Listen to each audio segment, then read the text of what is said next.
नंदगिरी महाराज मठाधिपती श्री शनेश्वर संस्थान सोळशी यांचा आपण जोरात टाळ्या वाजवून स्वागत करूया। या संमेलनाचं हा अध्यक्ष आमचे मित्र जगन्नाथ शिंदे, ज्येष्ठ साहित्यिक,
परिस्थितीमधून चालवलं जाणार हे साहित्य संमेलन आहे.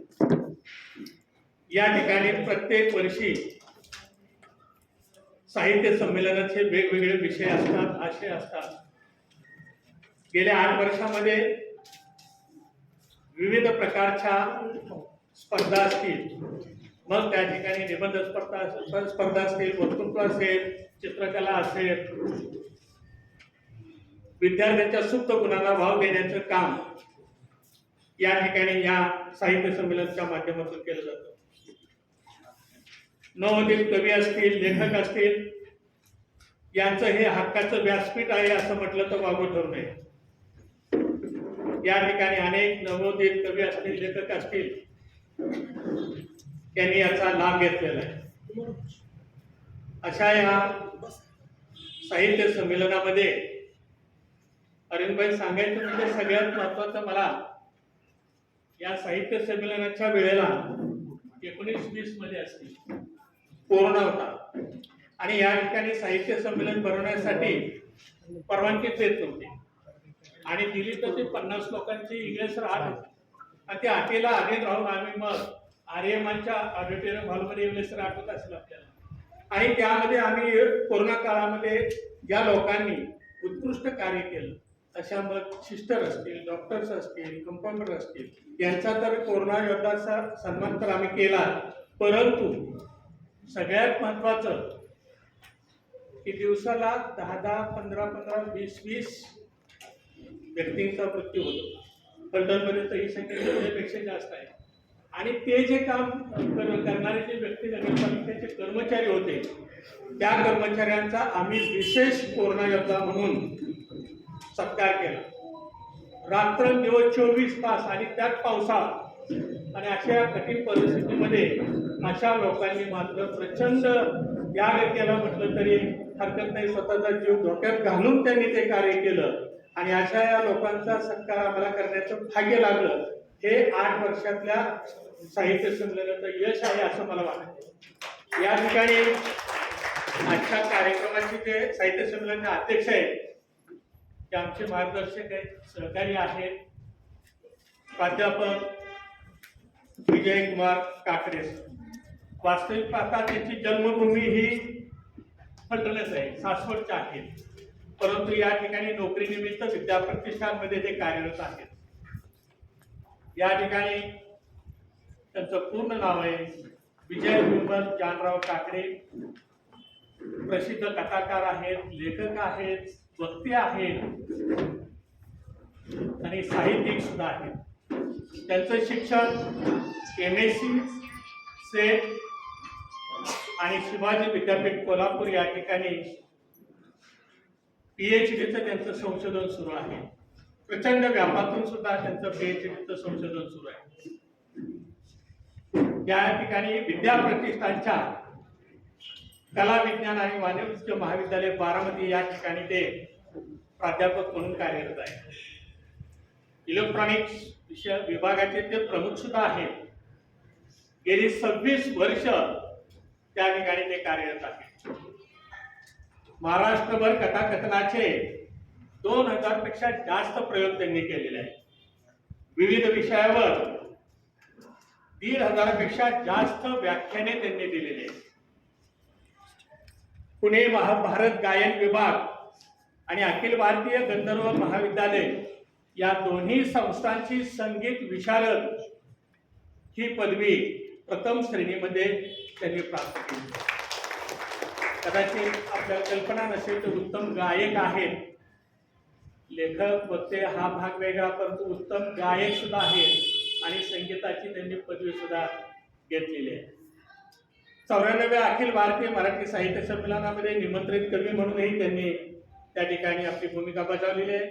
सावित्रीबाई फुले पुणे विद्यापीठाच्या डॉक्टर बाबासाहेब जयकर व्याख्यानमालेसाठी बहिशाला व्याख्याते म्हणून ते 2007 पासून कार्यरत आहे.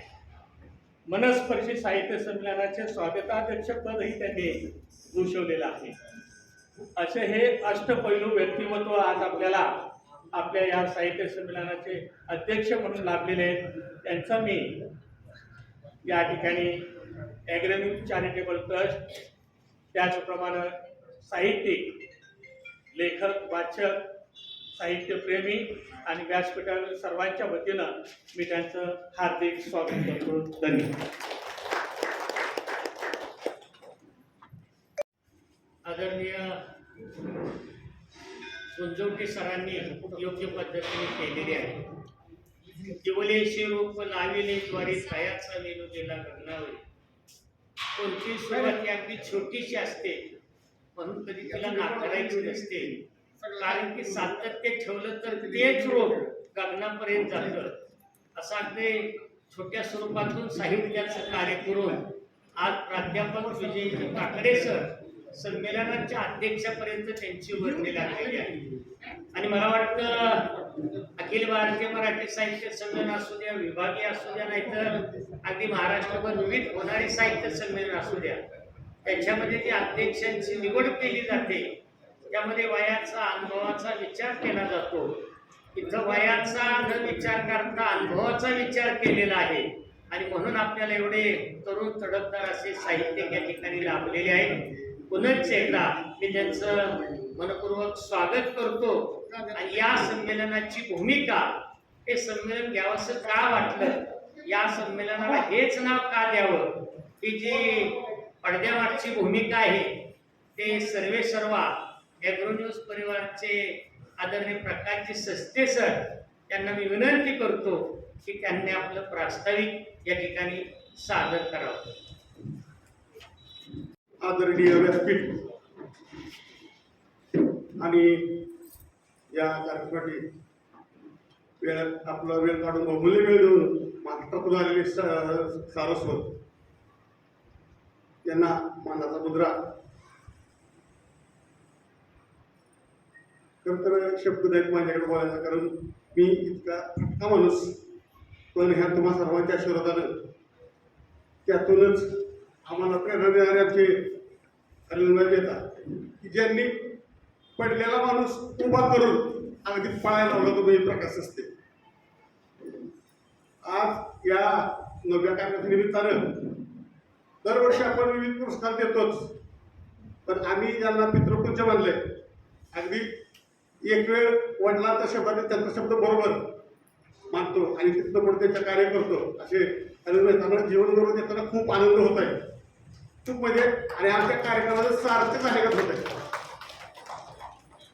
जास्त मी आपला वेळ न घेता पुन्हा एकदा आलेल्या सर्व पाहुण्यांचं, विशेष करून आमचे नंदगिरी महाराज, काय जीव माझ्या वेळ भात काय माहित नाही, पण महाराज एवढी अखंड कृपा माझ्यावर राहू द्या एवढी विनंती करतो आणि थांबतो. बोलू. यानंतर अतिथी मनोगतामध्ये प्राचार्य रवींद्र येवले सर यांनी आपले विचार व्यक्त करावे.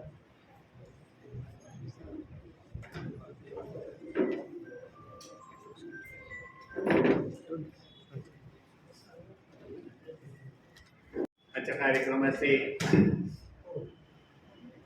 अध्यक्ष, या संमेलनाचे अध्यक्ष, त्यानंतर आमचे शिंदे साहेब, अरविंदभाई मेहता, उपस्थित सर्व मान्यवर आणि तुम्ही साहित्यिक बंधू भगिनींनो,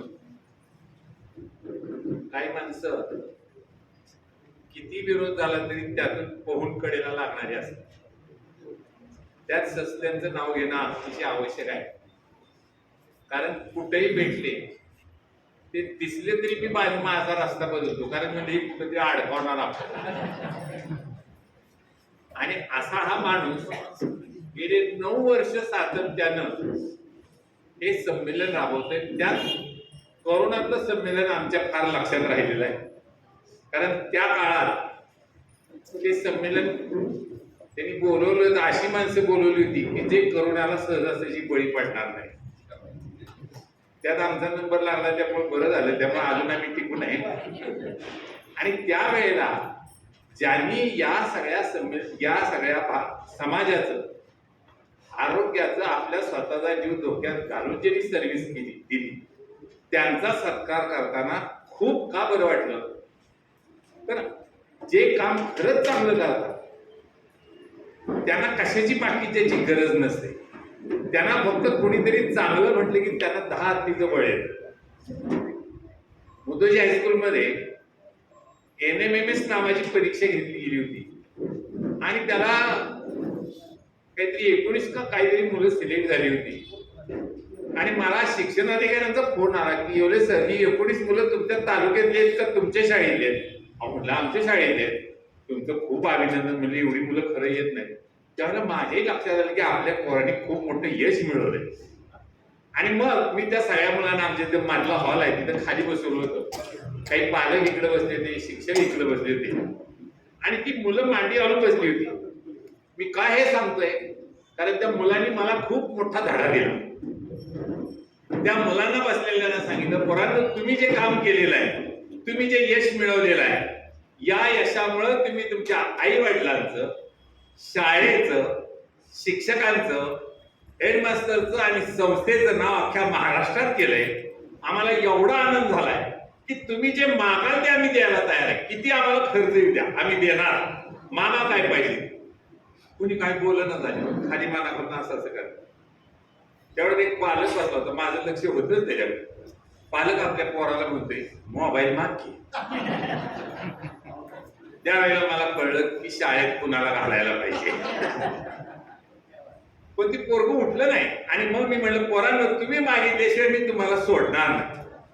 आणि मग ती खाऊन एकमेकाला असं करत तिने एक पोरगं म्हणायचं, सर सगळ्या आज इथे उपस्थित असणाऱ्या सगळ्या मुलांच्या वतीनं मी बोलतोय की या यशाबद्दल तुम्ही आम्हाला एक गुलाबाचं फुल आणि पाठीवर शाबासकीची थाप द्या. आम्ही आयुष्यभर हे शाबासकीचं महत्व असतं हे त्यावेळेला त्या पोराने आधुनिक घेतलं. त्यांची अपेक्षा फार नसते.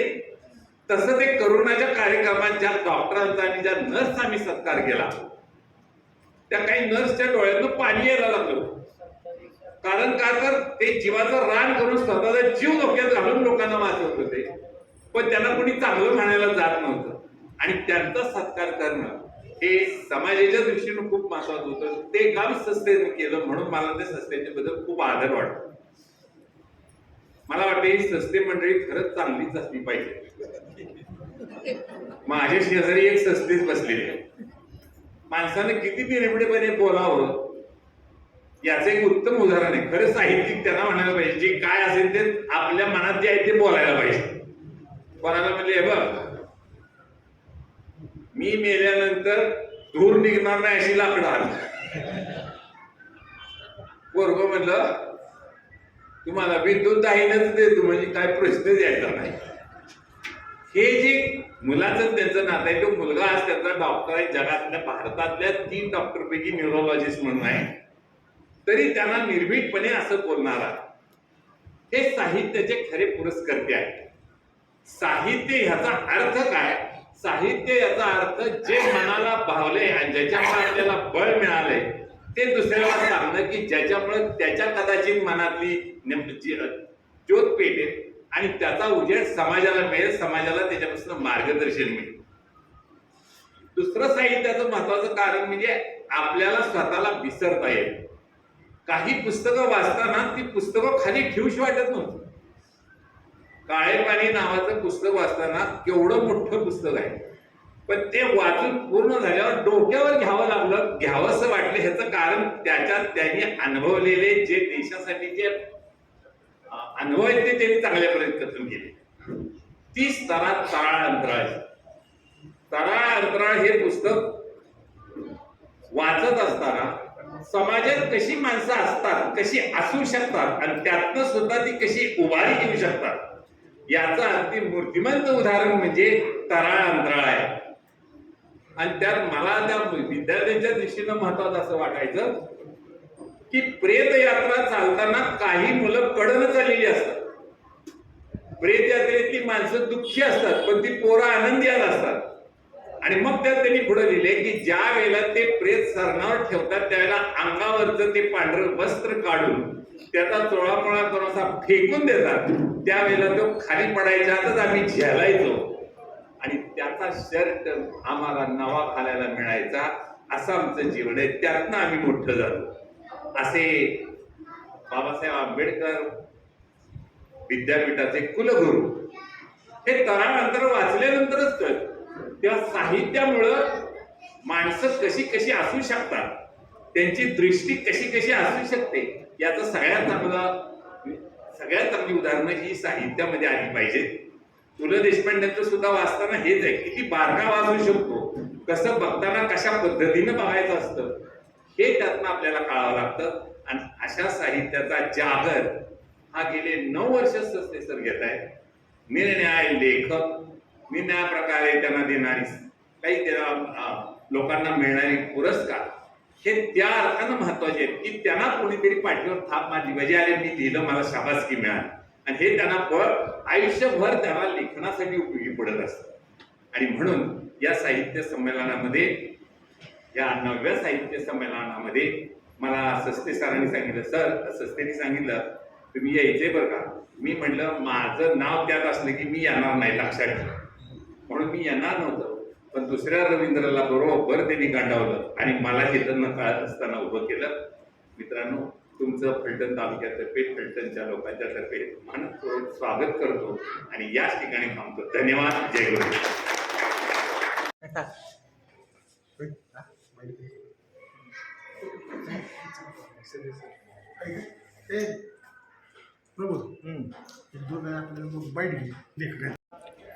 नमस्कार, मी प्रमोदजी सस्ते, संपादक @प्रगती चळवळ.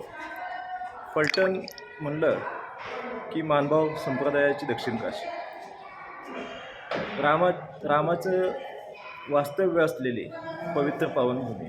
याच फलटणमध्ये छत्रपती शिवाजी महाराजांची सासरवाडी आणि छत्रपती संभाजी महाराजांचा आजो ही ओळखही ऐतिहासिक आहे.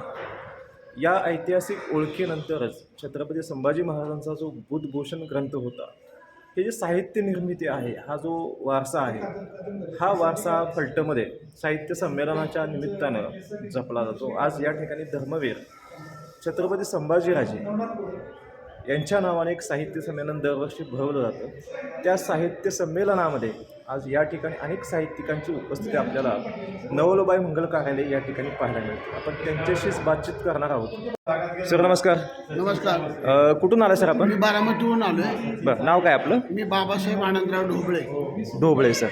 आपण स्वतः साहित्यिक आहात? हो, मी साहित्यिक आहे, कवी, लेखक आहे. लेखक आहे. आता ह्या साहित्य संमेलनामध्ये जे साहित्य संमेलन होणार आहे, हां. त्याच्यामध्ये माझ्या रंगजीवनाचे या कविता संग्रहाला उत्कृष्ट काव्यसंग्रह पुरस्कार मिळालेला आहे. ओके, मला सांगा, आपण किती वर्ष झालं साहित्य क्षेत्रात काम करताय? गेले मी 10-12 वर्ष या साहित्य क्षेत्रामध्ये काम करत आहे. 10 ते 12 वर्ष.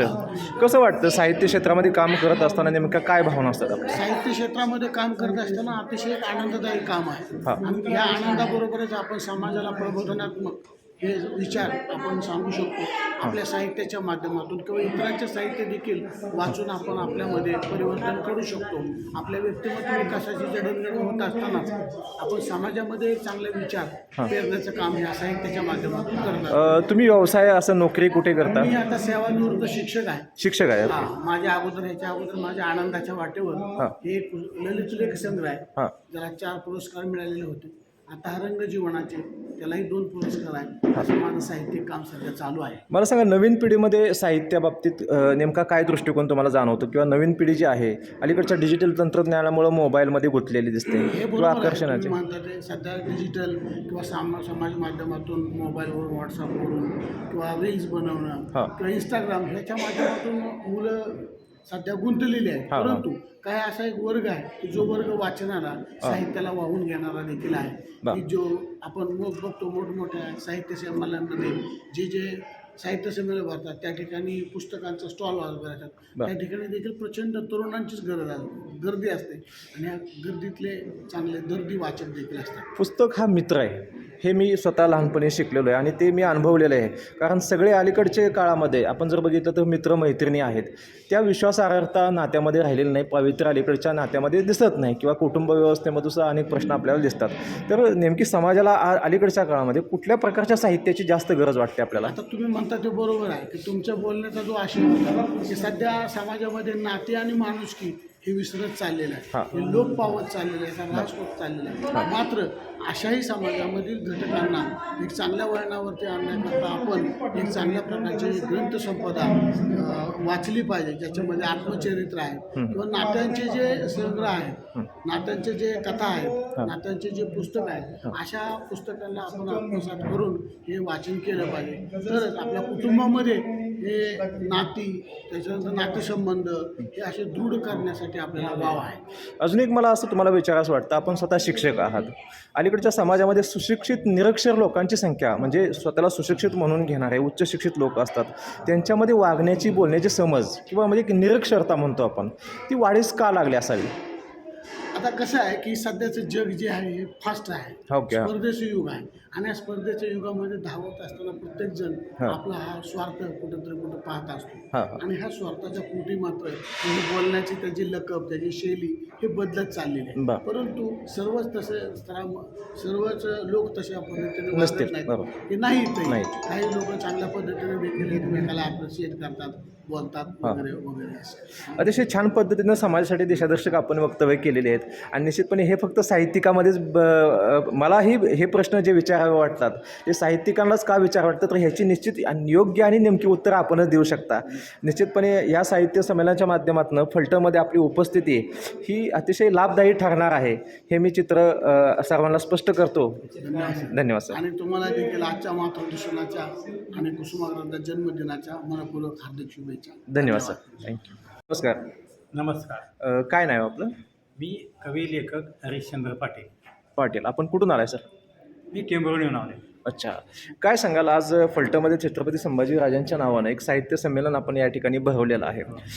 आज पहिल्यांदा दरवर्षी हे साहित्य संमेलन भरवलं जातं. आपण दरवर्षी येता इकडे? नाही, याच वर्षी आलो. अच्छा, याच वर्षी आलेलं आहे. हां, मला इथला पुरस्कार जाहीर झाला आहे. ओके. हां. तो स्वीकारण्यासाठी मी आलेलो आहे. अच्छा, कसं बघता या फलटणच्या धर्मवीर छत्रपती संभाजी महाराजांच्या नावानं जे साहित्य संमेलन फलटणमध्ये भरवलं जातं आहे, ह्याच्याकडे कसं बघताय आपण? आता हे मी ॲग्रो न्यूज ह्या ग्रुपवर मी बरंच त्यांचं मी कमेंट पोस्ट वाचल्या. हां. तर ही जी संस्था आहे, हां, ॲग्रो न्यूज, ॲग्रो संस्था, ही जी म्हणजे साहित्यिकांना सुद्धा पुरस्कार देते, हे विशेष आहे. ओके. कारण आजकाल वाचन संस्कृती जशी लोप पावत चालली, परंतु लेखन संस्कृतीमध्ये वाढते, पण त्यांची पुस्तकं वाचायला आजकाल तरुणांना वेळ नाही. तर मला असं म्हणायचं आहे, ह्या तरुणांनी मोबाईल कशाला वापरावा, परंतु कामापुरता मोबाईल वापरून पुस्तकं वाचावीत. आता अशा काही संस्था ज्या पुस्तकांना पुरस्कार देतात, चांगल्या पुस्तकांची निवड केलेली आहे, म्हणजे असली पुस्तकं वाचायला काय हरकत आहे असं मला म्हणायचं. आणि ह्या संस्थेनं वाचन संस्कृतीसुद्धा वाढावी यासाठी सुद्धा प्रयत्न करावे आणि मला वाटतंय नक्कीच प्रयत्न करणार. तुम्ही वैयक्तिक जीवनाविषयी माझा एक प्रश्न आहे, तुम्ही व्यवसाय किंवा नोकरी असं काय करता नेमकं? माझा स्वतःचा व्यवसाय होता घड्याळ दुरुस्ती. अच्छा, घड्याळ दुरुस्ती. मग लेखन साहित्य जे आहे ह्याच्याकडे आपण कधीपासून वळलाय? हे खरं मी अपघाताने इकडे वळालो. बरं. 1993 साली माझ्या उजव्या पायाचा ॲक्सिडेंट झाला. हां. पायाचं ऑपरेशन झालं पुण्यात संचित हॉस्पिटलमध्ये. हां. आणि मी ज्या रूममध्ये ॲडमिट होतो हां. त्या रूममध्ये आणखी 2-3 पेशंट होते. हां.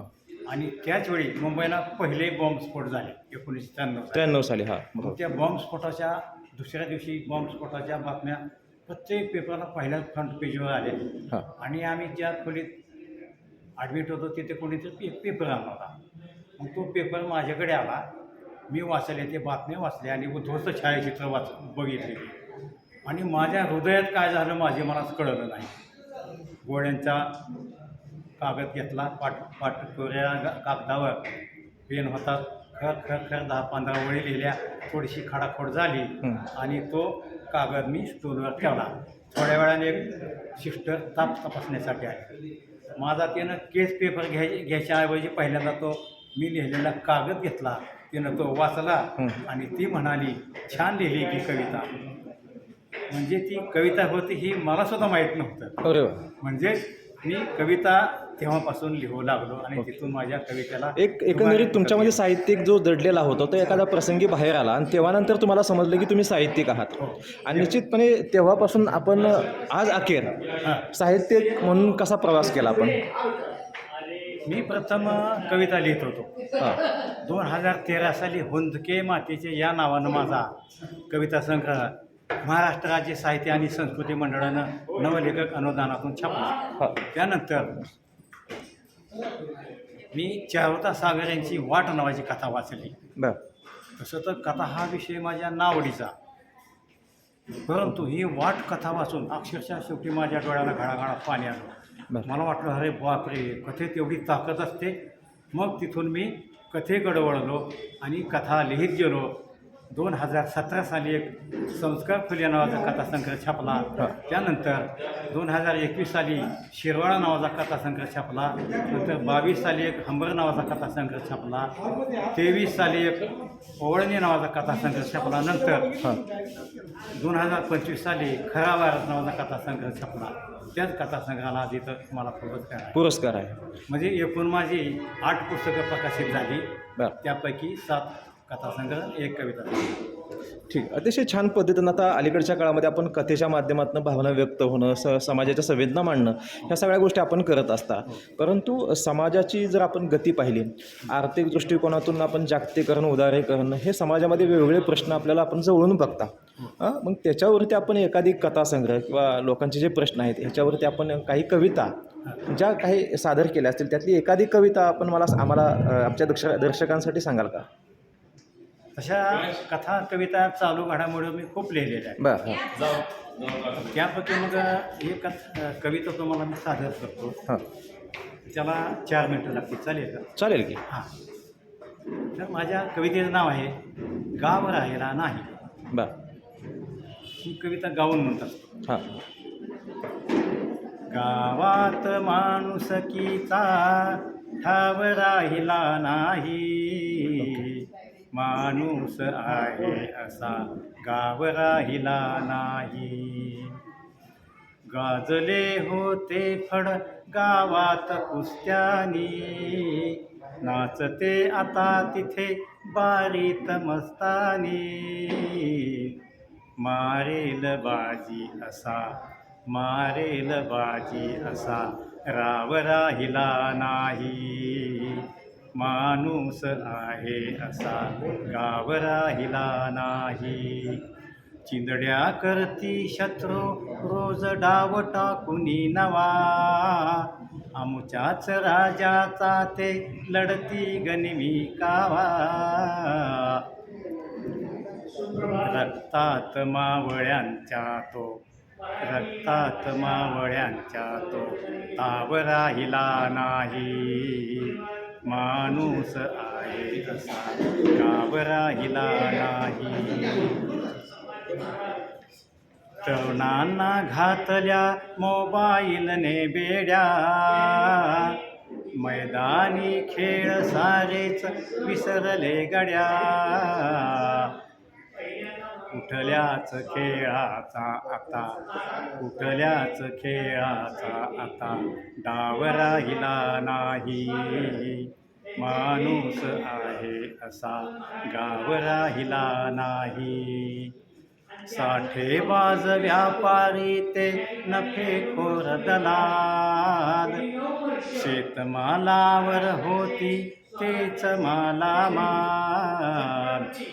घामास शेतकऱ्याच्या, घामास शेतकऱ्याच्या भाव राहिला नाही. माणूस आहे असा गाव राहिला नाही. स्वराज्याच्या गडात घुसले दरोडेखोर.